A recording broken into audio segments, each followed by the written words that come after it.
Hey there, welcome back to the channel. In today's video, I will show you how you can add custom forms on WordPress Elementor.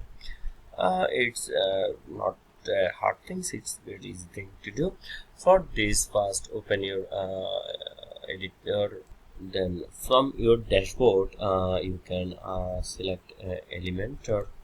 Then from here, select custom fonts.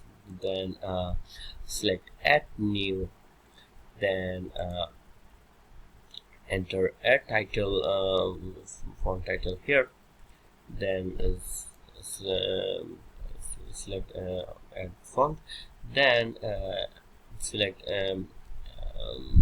weight style and upload your file.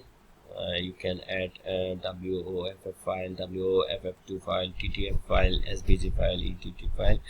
Add your file, and you can add one or more file. Then after uploading your file, just select publish. Then it will be added to your file. Then you can go to Elementor, then select custom fonts again.